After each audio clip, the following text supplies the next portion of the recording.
शांति। 30 अगस्त 2022। बाबा के महावाक्य। मीठे बच्चे, तुम्हें अब लाइट हाउस बनना है। तुम्हारी एक आँख में मुक्ति धाम, दूसरी आँख में जीवन मुक्ति धाम है। तुम सबको रास्ता बताते रहो। प्रश्न: अविनाशी पद का खाता जमा होता रहे, उसकी विधि क्या है? उत्तर: सदा बुद्धि में स्वदर्शन चक्र फिरता रहे, चलते फिरते अपना शांति धाम और सुख धाम याद रहे तो एक तरफ विकर्म विनाश होंगे, दूसरे तरफ अविनाशी पद का खाता भी जमा होता जाएगा। बाप कहते हैं, तुमको लाइट हाउस बनना है। एक आँख में शांति धाम, दूसरी आँख में सुख धाम रही। गीत: जाग सजनिया जाग। ओम शांति। मीठे मीठे बच्चों ने मीठा मीठा गीत सुना। अब जो गाने वाले हैं वह तो जरूर कोई फिल्म के होंगे। ज्ञान के बारे में, देवताओं के बारे में व परमात्मा के बारे में जो कुछ भी गाते हैं वह उल्टा ही गाते हैं। इसको कहा ही जाता है उल्टी दुनिया। अल्लाह बैठ समझाते हैं, तुम तो माया की फांसी पर लटके हुए थे। माया ने सब बच्चों को उल्टा लटका दिया है।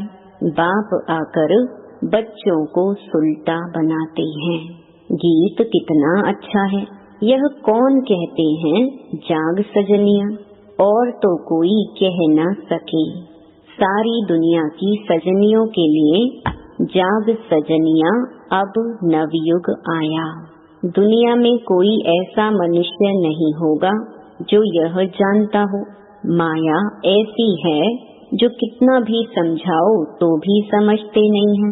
तुम बच्चे जानते हो अब नया युग, नए देवताओं की बादशाही स्थापन हो रही है।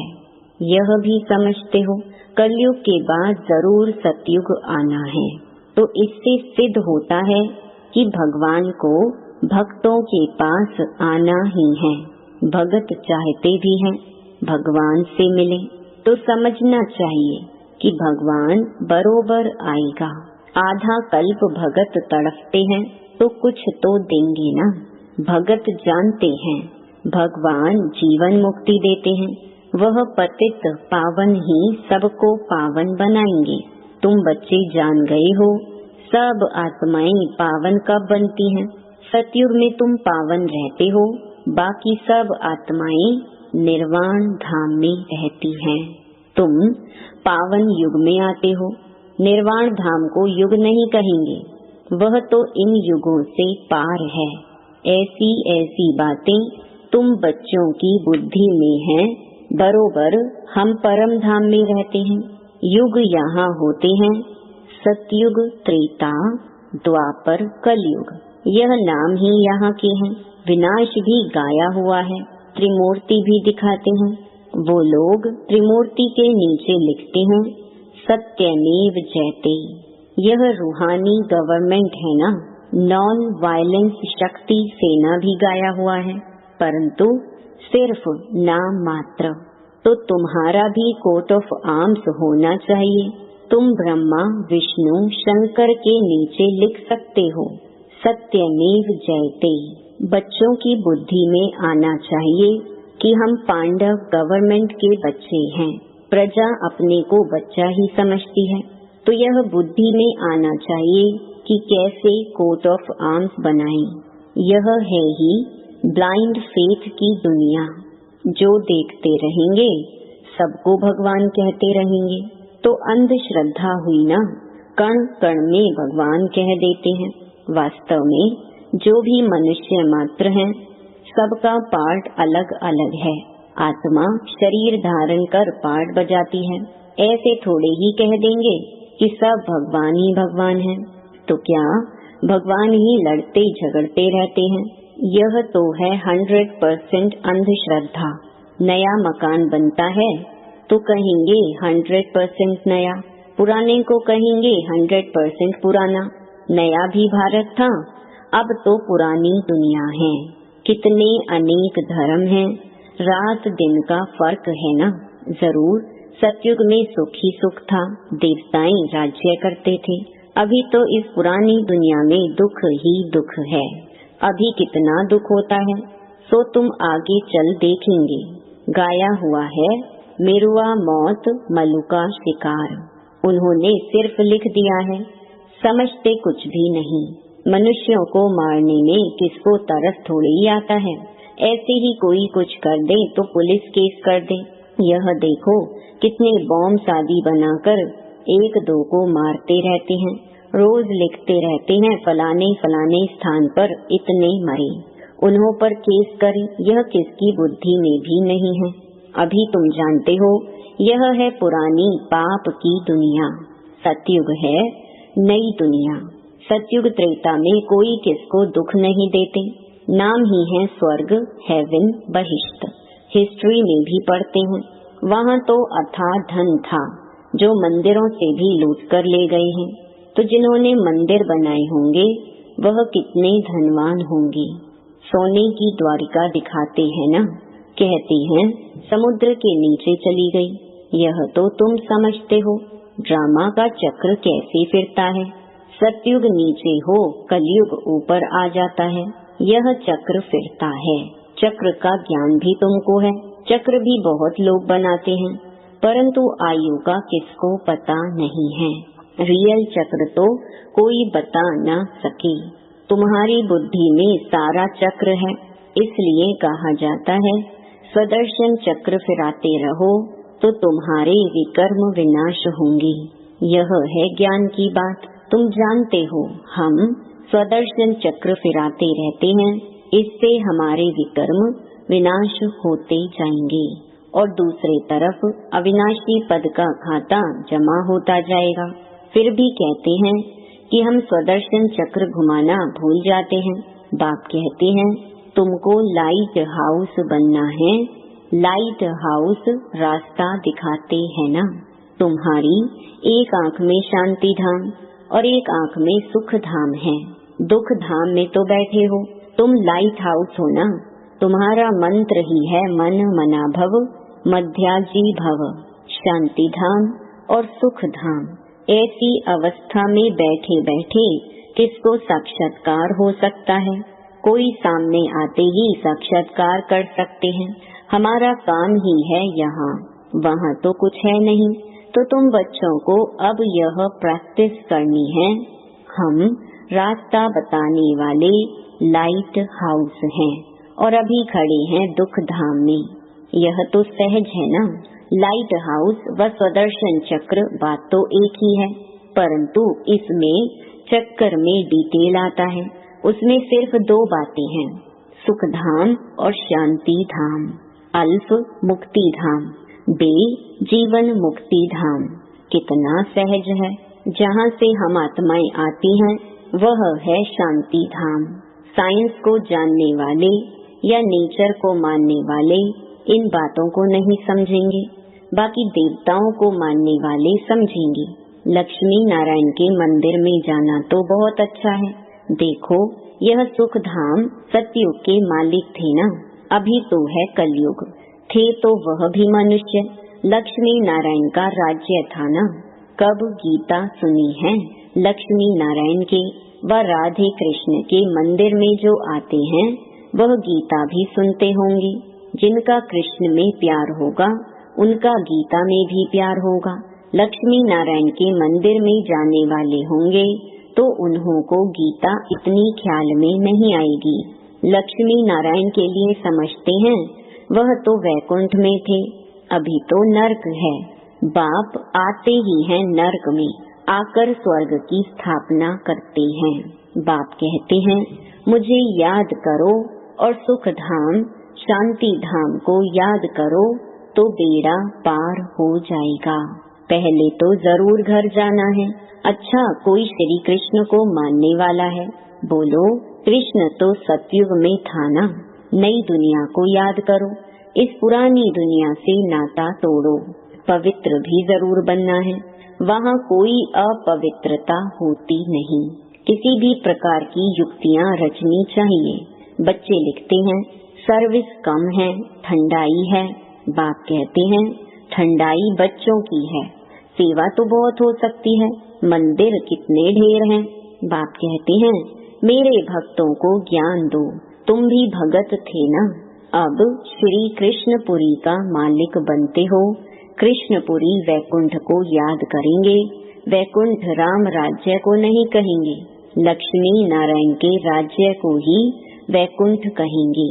तुम जब समझाएंगे तो कहेंगे बात तो ठीक है, तुम्हारे इन चित्रों में बड़ा ज्ञान भरा हुआ है।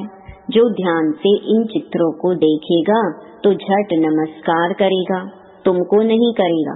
वास्तव में नमस्कार करना चाहिए तुमको, क्योंकि तुम ही ऐसा बनने वाले हो, इसलिए ब्राह्मण कुल उत्तम है। तुम मेहनत कर ऐसा देवता बनते हो, पहले हैं ईश्वरीय संतान। गायन भी इस समय का है। मनुष्य अक्लमंद होते तो लक्ष्मी नारायण का बर्थडे मनाते, उनको पता ही नहीं है, सिर्फ लक्ष्मी से जाकर धन मांगते हैं। अरे उन्हों की जन्म पत्री को तो जानो, वह कब आए थे उनको यह भी पता नहीं। विष्णु को 4 भुजा दिखाते हैं, अर्थात लक्ष्मी नारायण का कंबाइंड रूप है। लक्ष्मी नारायण की पूजा करते हैं, परंतु उनकी जीवन कहानी को तो जानते नहीं। वह कहाँ के मालिक हैं, सूक्ष्म वतन के मालिक तो नहीं है। उनको विष्णुपुरी नहीं कहा जाएगा, सूक्ष्म वतन में पुरी है नहीं। लक्ष्मी नारायण के राज्य को पुरी कहेंगे, फिर राम सीता की पुरी, बाकी राधे कृष्ण का कुछ दिखाते नहीं है। द्वापर में तो इस्लामी बौद्धि आदि आते हैं, तो तुम बच्चों को डिटेल में समझाना पड़ी। स्वर्ग को भी याद करते हैं, कोई बड़ा आदमी मरता है तो कहेंगे वैकुंठ गया, तो जरूर नरक में था, तब तो स्वर्ग में गया। इस समय सब नरकवासी पतित हैं। नशा कितना रहता है, दिखाते हैं हम करोड़पति हैं, परंतु हैं तो सब नरकवासी। नरकवासी स्वर्गवासियों को माथा टेकते हैं। तुम बच्चे ही यथार्थ समझा सकते हो, तुम भी जानी जाननहार के बच्चे हो। तुम्हारी बुद्धि में सारा चक्र डिटेल में फिरता रहता है। घर में जाने से, संबंधियों का मुंह देखने से सब कुछ भूल जाता है। इसलिए कॉलेज के साथ साथ हॉस्टल रहती है। तुम्हारा यहाँ हॉस्टल भी है, यहाँ तुम पढ़ाई में रहते हो, बुद्धि और गोरख धंधे में जाएगी नहीं। स्टूडेंट के साथ ज्ञान की बातें होती हैं, हॉस्टल में रहने से बहुत फर्क रहता है। बाप के पास तो जल्दी जल्दी रिफ्रेश होने के लिए आने चाहिए। ऐसे मत समझो दक्षिणा देनी पड़ेगी, ऐसे को हम मूर्ख समझते हैं। बाबा तो दाता है, देने का ख्याल कभी नहीं करना है। यहाँ सर्विसेबल बच्चों को ही रिफ्रेश होना है। तुम बच्चे आते हो बाबा के पास, ऐसे नहीं कोई साधु महात्मा के पास आते हो, दक्षिणा देनी है, कभी ऐसे ख्याल नहीं करना। बच्चियाँ आती हैं, उन्हों के पास पैसे हैं क्या? उनको सब कुछ सर्विस स्थान से मिलता है। जिनको अपना भाग्य बनाना होता है वह अपना पुरुषार्थ करते हैं, बाकी तो सब हैं बहाने। नौकरी है, यह है, छुट्टी मिल सकती है, कोई भी कारण बताए छुट्टी ले सकते हैं। यह कोई झूठ थोड़ी है, इन जैसा सच तो कोई है नहीं, परंतु बाप का इतना कदर नहीं है। इतना भारी खजाना मिलता है। बाबा तो कोई दूर नहीं है, कहाँ भी रहते हो, अपनी उन्नति के लिए रिफ्रेश होने आ जाना है। रिफ्रेश होने से बहुतों का कल्याण कर सकते हो। तुमको तो सर्विस करनी है। यह है बुद्धि योग बल, वह है बाहुबल। यहाँ हथियार आदि कुछ नहीं है, किसी को दुख नहीं देना है, सबको सुख का रास्ता दिखाना है। सतयुग और कलयुग में रात दिन का फर्क है। आधा कल्प लग जाता है रावण राज्य को। तुम बच्चे सुख धाम की स्थापना करने वाले हो, कभी कोई कड़वा शब्द नहीं बोलना चाहिए। सुना न सुना कर देना चाहिए। सुनते हैं तो फिर बोलने भी लग पड़ते हैं। क्रोध का अंश भी बहुत नुकसान कर देता है। किसको क्रोध करना, यह भी दुख देना है। बाप कहते हैं दुख देंगे तो दुखी होकर मरेंगे, बहुत सजाएं खानी पड़ेंगी।